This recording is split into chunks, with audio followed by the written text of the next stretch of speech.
Buti na lang. Hindi ko napansin. Napansin ko yun. Buti na lang. Paano kaya yun? Sana napansin ko sana. Pero buti na lang di ko napansin. Ano kaya sabihin ko? Kay Madam Auring na napansin ko. Ano hindi ko napansin? Pero napansin ko talaga siya. Pero ang hirap paniwalaan. Ganun na lang sasabihin ko.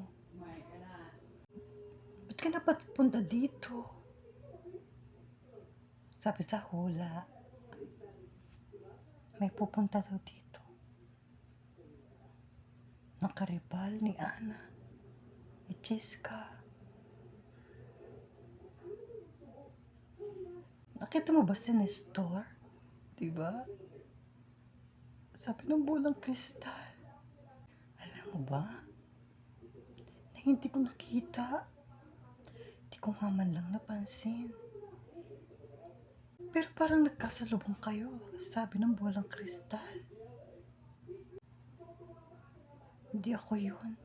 Narinig ko ang lahat. Kanina nag-aaway-aaway kayo. Papunta ako dun sa dulo. Lapit na ako sa aparador. Napansin ko, nagsasabunutan yung dalawa.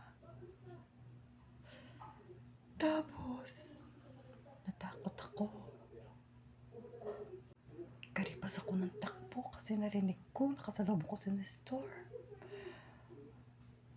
Inapansin ko, alam mo, kaya, dadablayin ko na lang yung bayad. Kasi, kasalanan kong di pumunta dito si Nestor.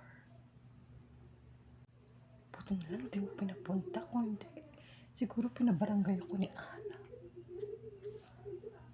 Lalo, Cheska. Bali yung buto ni Cheska. Wala bang hula kung anong mangyayari sa atin dalawa? Sabagay.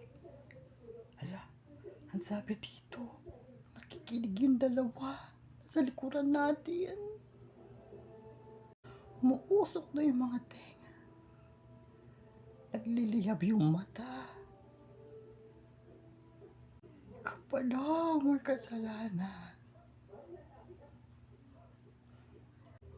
Nakasalubong mo si Nestor. Tapos magkasabot pala kayo ni Madam Auring. Apat ka na. Hindi ko makalimutan yung pinaggagawa niyo sa akin, honey. Dahil wala naman akong kasalanan sa inyo. Kaya yan, ito ang mga ganti ko sa inyo. Mag-let's kayo. Aray. Di na ako dumaan dun eh. Kasi, alam ko makakasalubong ko pa rin dun si Nestor. Sa kahuli-ulihan namin. Pagpapanggap. Nagpapanggap ka ba? Bakit? Ikaw ba ang tunay na minahal ni Nestor? Hindi kami? Nilibre niya ako ng pamasahe. Yun lang. Baka ikainggit niya daw yun.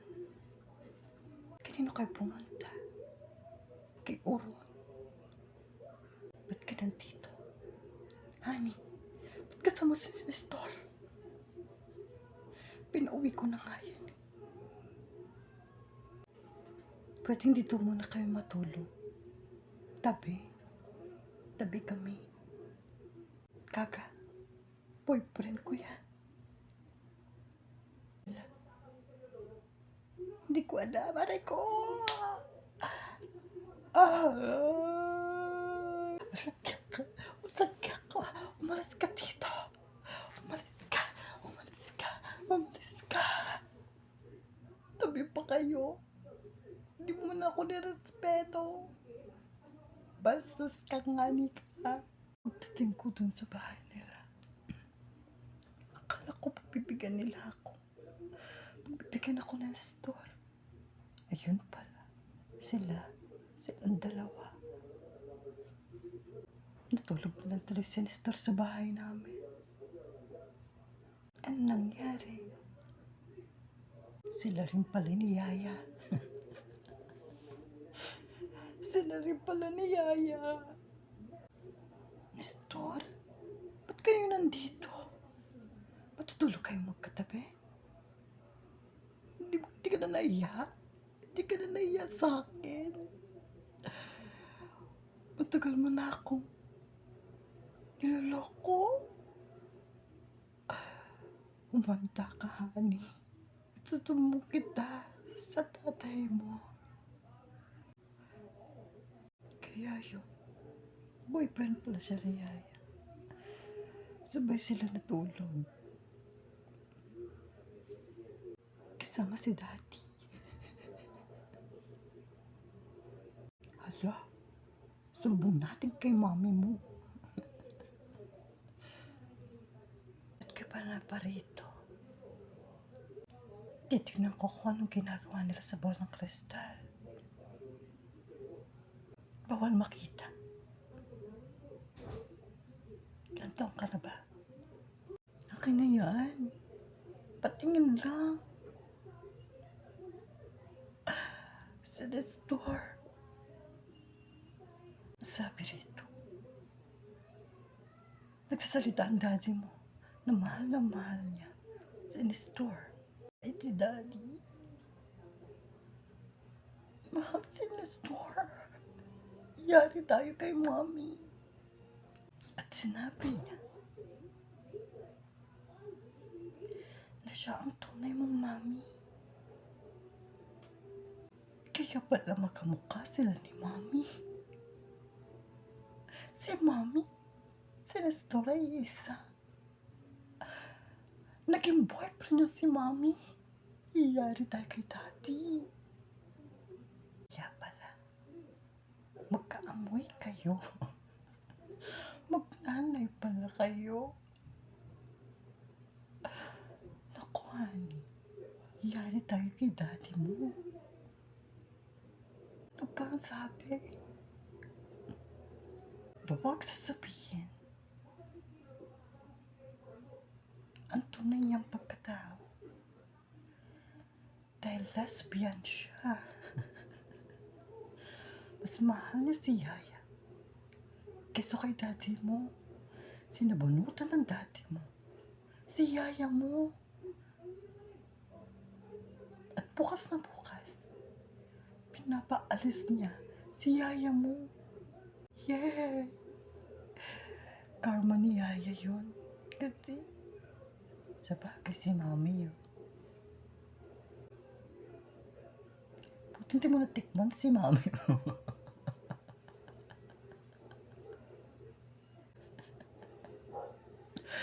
Ano ba yan?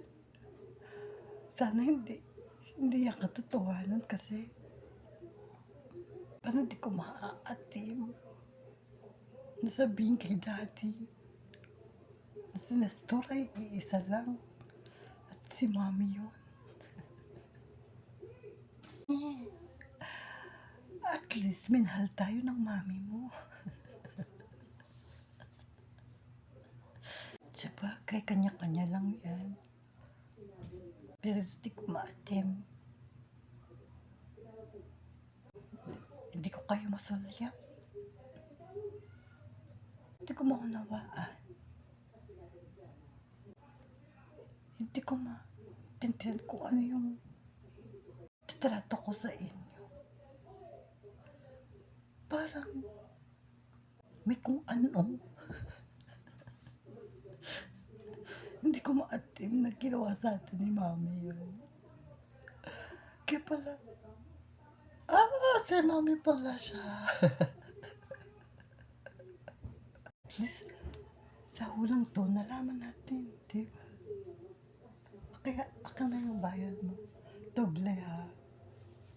Sana hindi ko na napansin, o kaya man lang, hindi ko nakasalubo.